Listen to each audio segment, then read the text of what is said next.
Bonsoir à tous, suite à ma vidéo numéro 2, rédiger un CV, voici la troisième vidéo qui s'intitule La lettre de motivation. Alors, première question, à quoi sert une lettre de motivation? Alors, chaque CV qui est envoyé, que ce soit pour une candidature spontanée ou une réponse à une annonce précise, doit être accompagné d'une lettre de motivation. Donc, ce courrier doit expliquer au recruteur pourquoi vous contactez son entreprise et ce qui vous intéresse dans son activité. Généralement, le recruteur lira votre CV puis votre lettre de motivation.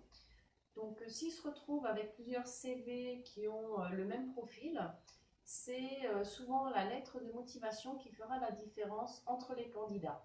Donc, il ne faut absolument pas négliger la rédaction de cette lettre de motivation. Deuxième question.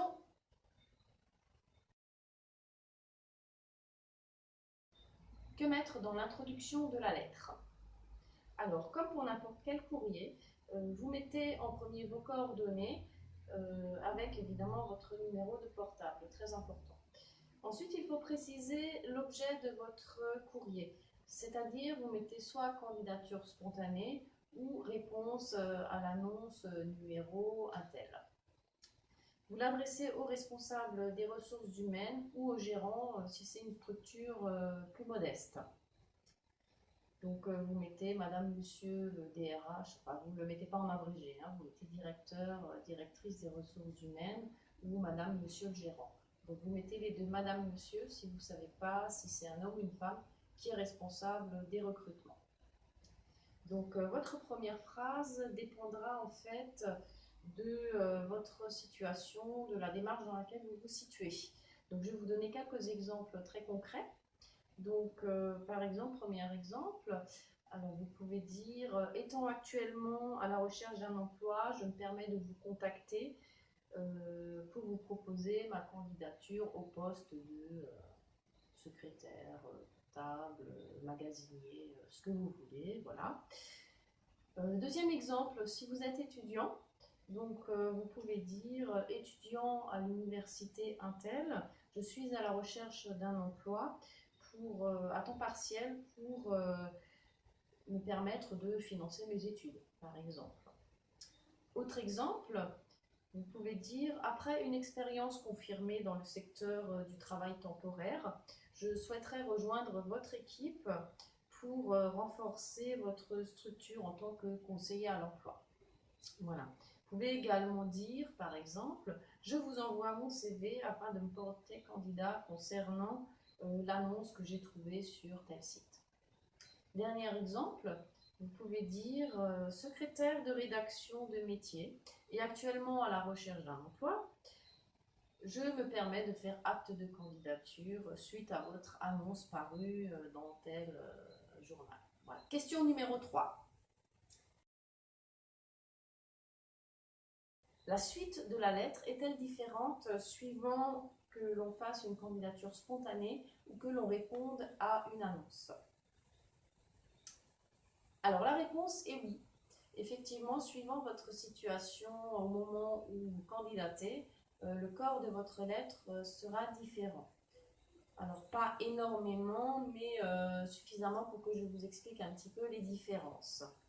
Donc dans le cas d'une candidature spontanée, vous ne savez pas quel type de poste recherche le recruteur, si éventuellement il pense recruter, hein, parce que voilà, ça se trouve, vous allez écrire et le recruteur ne pense absolument pas à avoir une personne supplémentaire dans son équipe, mais peut-être que votre candidature peut lui donner envie de vous rencontrer néanmoins.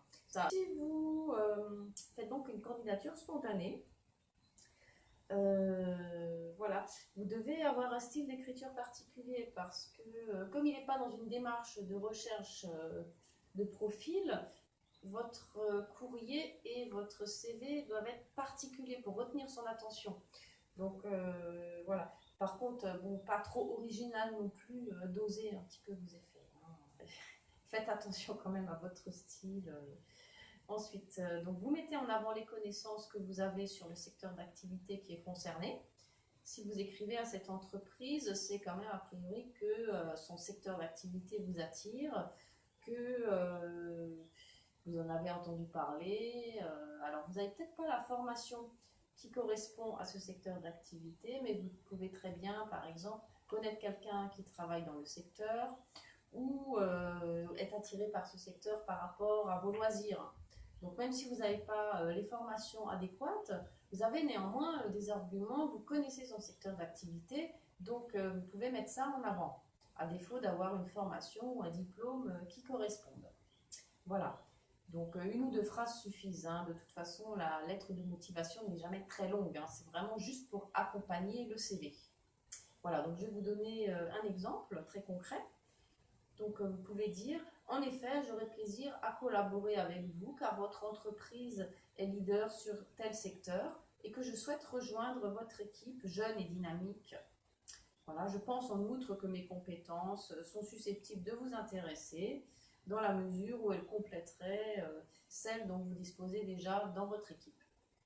Voilà, donc par contre, si vous répondez à une annonce précise, il faut bien mettre en avant ce que vous ont apporté les diplômes, les formations et les différentes expériences que vous avez déjà eues. Donc, et qui correspondent donc à cette annonce. Donc, inutile de développer les formations et les diplômes, uniquement ce qu'elles vous ont apporté concrètement. Donc voilà, votre CV donne les renseignements complémentaires hein, concernant les formations et les expériences. Ce qu'il faut dire, c'est ce que vous en avez tiré. C'est ça qui intéresse le recruteur. Donc je vais vous donner un exemple.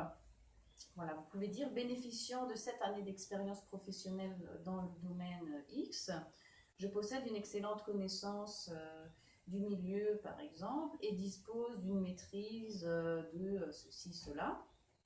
Voilà. Et comme vous pourrez le constater dans le CV ci-joint. Voilà, donc après vous indiquez les qualités que vous avez pu développer dans vos précédentes expériences professionnelles. Donc ça peut être la rigueur, l'organisation, la polyvalence, l'autonomie, la gestion d'équipe, l'écoute, le contact, etc. Donc ça, c'est des qualités professionnelles qui doivent être indiquées sur la lettre de motivation. Parce qu'en parallèle, il va trouver les expériences sur le CV qui correspondent. Voilà. Donc, par contre, attention, si vous êtes toujours en poste et que vous cherchez un autre emploi, alors vous expliquez pourquoi vous cherchez un autre emploi, mais ne dites pas du mal de votre employeur actuel, ça pourrait être extrêmement mal perçu. Voilà. Autre question. Que dire si je n'ai pas beaucoup d'expérience ou très peu? Alors, vous pouvez par exemple dire ceci. Ma formation en commerce m'a permis d'acquérir de nombreuses compétences parmi celles que vous recherchez. Donc, je possède tous les atouts qui me permettront de réussir dans le rôle que vous voudrez bien me confier. Voilà. Motivation, rigueur, écoute sont des qualités que j'ai pu développer lors de mon cursus universitaire.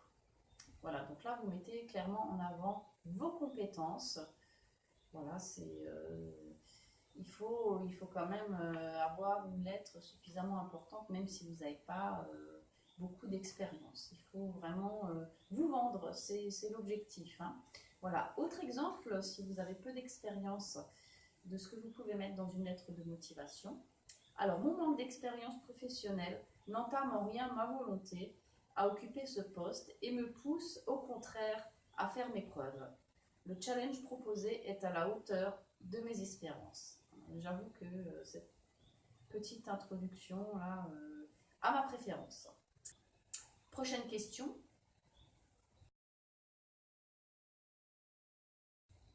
Quelles sont les erreurs à éviter? Alors, quelques erreurs qui peuvent arriver. Donc, oubliez de faire relire sa lettre par un ami, donc sur le fond et sur la forme. Ça doit être bien présenté, mais ça doit aussi être cohérent. Donc, c'est pour ça que c'est toujours bon de faire relire par quelqu'un. Ça permettra aussi d'éviter les fautes d'orthographe et voilà, qu'elles soient bien présentées. Ensuite, alors, il faut éviter d'oublier de parler de ses points forts. Ça, il faut le mettre en début de lettre, donc faites très attention à ça. Également, évitez d'énumérer vos emplois. C'est pas le propos, ça c'est ce qu'il y a dans le CV. Oubliez de faire référence à l'entreprise. Ça c'est important. Il faut vraiment parler de l'entreprise parce que le recruteur doit sentir que vous avez envie de venir travailler chez lui. Donc, il faut également bien faire comprendre à l'entreprise quels sont les avantages qu'il aura à vous employer. Donc, mettre en avant vos qualités. Donc, ne pas oublier ça, évidemment. Donc, ne pas oublier cet élément. Alors, surtout, ne mentionnez pas vos prétentions salariales, sauf si on vous le demande dans l'annonce. Sinon, ne parlez pas d'argent. Ensuite, ne mentez pas, ne soyez pas arrogant, genre je sais tout. Voilà, restez quand même les pieds sur terre par rapport à vos expériences et vos diplômes.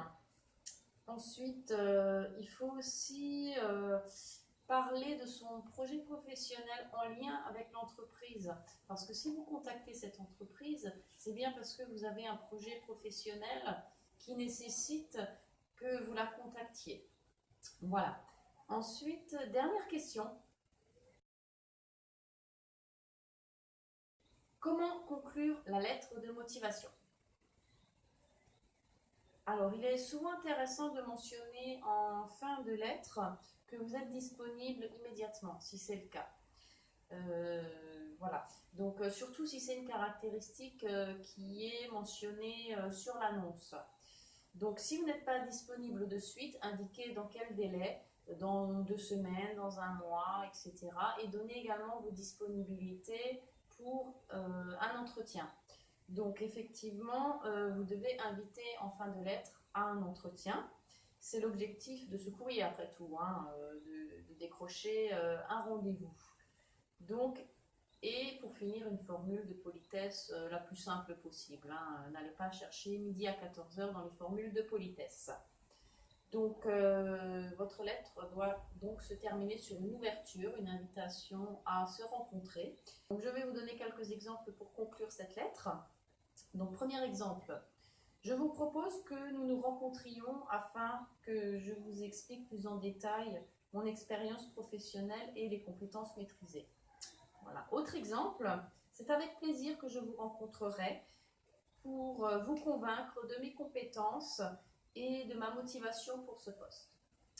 Troisième exemple, je reste à votre disposition pour toute information complémentaire ou pour vous rencontrer lors d'un entretien.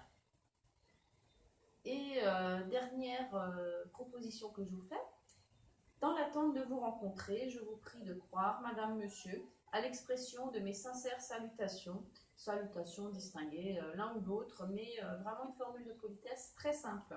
Voilà, et pour finir, n'oubliez pas évidemment de signer votre courrier. Voilà, c'était ma vidéo sur la lettre de motivation. Donc la prochaine vidéo sera sur la stratégie à adopter pour trouver un emploi. À très bientôt!